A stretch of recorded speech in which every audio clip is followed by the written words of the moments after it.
नमस्कार टीनू किचेने सबाइके स्वागत। आज के आमी बानाচ্ছি फुट केक। खूब सुंदर सहज पद्धतिते बाड़ीतेई बानिये फेलेছি फुट केक। आसुन बंधुरा देखे नेওয়া যাক কিভাবে বানিয়েছি फुट केक। আমি এখানে 5 চামচ চিনি নিয়েছি। ক্যারামেল বানিয়ে নেব। ক্যারামেলটা বানালে কেকের কালারটা খুব সুন্দর হবে।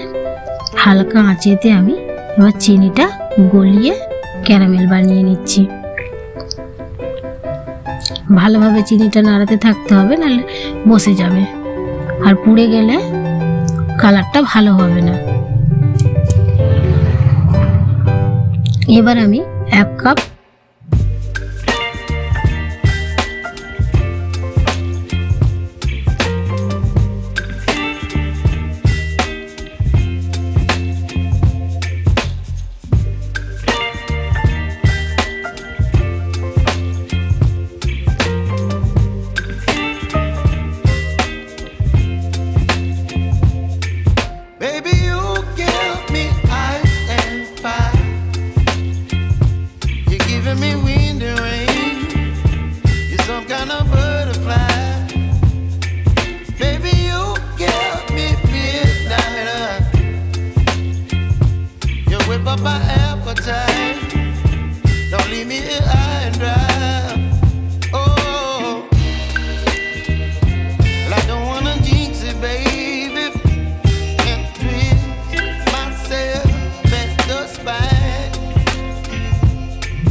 প্লিজ আমার ভিডিওটি ভালো লাগলে চ্যানেলটি সাবস্ক্রাইব করে দেবেন আর একটা লাইক করে দেবেন।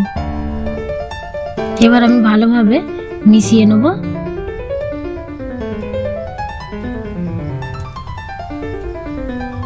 কেকের কিন্তু ব্যাটারটা যত সুন্দর মেশানো হবে ততই কিন্তু স্পঞ্জি হবে কেক। আমি যে ড্রাই ফ্রুটগুলো ভিজিয়ে রেখেছিলাম এবার আমি ছেঁকে নেব।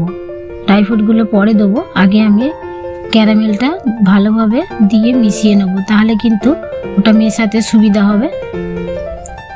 ড্রাই ফ্রুটগুলো ছেঁকে নিয়ে এবার আমি ক্যারামেলের মধ্যেই আমুল দুধটা দিয়ে দিচ্ছি। আমুল দুধটা ক্যারামেলের মধ্যে দিয়ে দিলে ভালোভাবে কিন্তু গুলে যাবে, ডেলা অংশ থাকবে না। তার জন্য আমি কিন্তু এইভাবে বানাচ্ছি। আপনারা চাইলে ময়দার মধ্যে দিয়েও চালিয়ে নিতে পারেন। ক্যারামেলের সাথে পাউডার দুধটা ভালোভাবে গোলা হয়ে গেছে। এবার আমি ব্যাটারটার উপরে অল্প অল্প করে দিয়ে দিচ্ছি, একবারে দেবো না।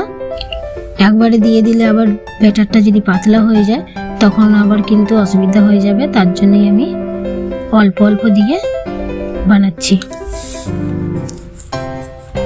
শক্ত শক্ত লাগছে তাই আমি কিন্তু আবার অল্প ক্যারামেল দিয়ে দিচ্ছি। ভালোভাবে দিয়ে মেশাতে থাকবো। অনেকটা টাইম নিয়ে একটু মেশাতে হবে। খুব সুন্দরভাবে কিন্তু ব্যাটারটা তৈরি করতে হবে। যতই ভালোভাবে ব্যাটার বানাবেন কেকটা ভালোই হবে, স্পঞ্জি হবে। এবার ড্রাই ফ্রুটগুলো আমি ভালোভাবে মিশিয়ে নিচ্ছি। আমি যে এখানে টুটি ফুটিটা ব্যবহার করেছি সেটা আমি বাড়িতেই বানিয়েছি। আপনারা সেই ভিডিওটি দেখে নেবেন আমার চ্যানেলটি থেকে, আই বটনে আসছে, এখান থেকেই দেখে নিতে পারবেন। ভালোভাবে মেশানো হয়ে গেছে। এবার আমি 15 মিনিট ঢাকা দিয়ে রেখে দেবো। ততক্ষণ আমি যেটার মধ্যে কেক বানাবো সেটাতে ভালোভাবে তেল লাগিয়ে এবার আমি এটা রেডি করে নিচ্ছি। এর মধ্যেই আমি কেকটা বানাবো, তার জন্য আমি ভালোভাবে তেল লাগিয়ে নিচ্ছি। আমার কাছে কেক বানানোর জন্য সেরকম কিছুই সরঞ্জাম নেই। আমার বাড়িতেই যে জিনিস আছে আমি তার মধ্যে দিয়েই বানাচ্ছি। ভালোভাবে তেলটা লাগিয়ে নিচ্ছি। লাগিয়ে এবার এর উপর থেকে আমি ময়দা দিয়ে ভালোভাবে পুরো ডেচকিটাতে ময়দা লাগিয়ে নিচ্ছি, যাতে কেকটা না বসে যায় বা পুড়ে যায়।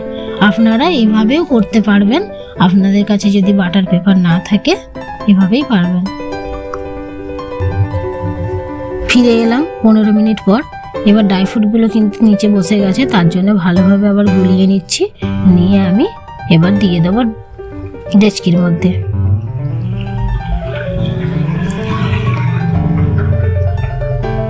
প্লিজ এইভাবে বাড়িতে সহজ পদ্ধতিতে কেক বানান আর বলুন কেমন হয়েছে।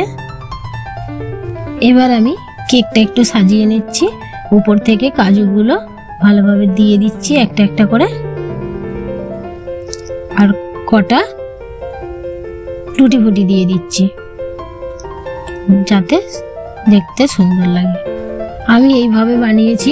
গ্যাসটা প্রথমে হাই করে দিয়েছি, দিয়ে লবণটা গরম হয়ে যাওয়ার পরে ডেচকিটা আমি বসিয়ে দিয়েছি, দিয়ে হাই ফ্লেমে রেখেছি।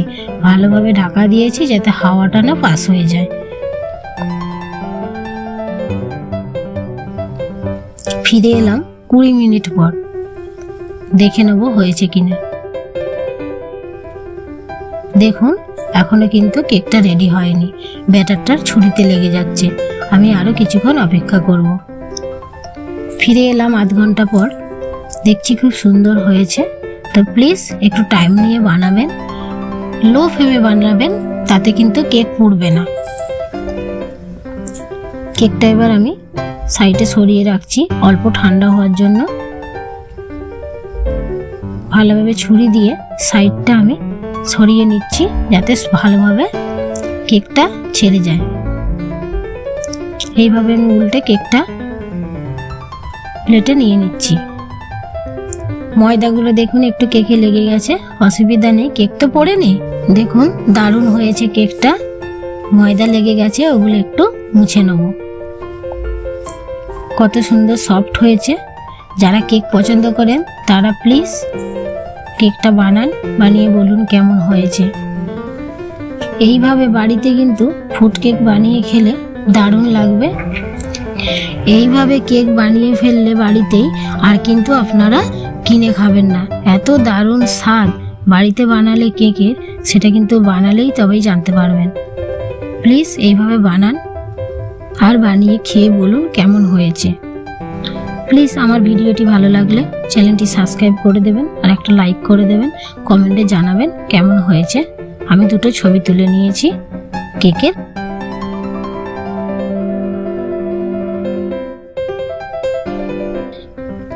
Thank you.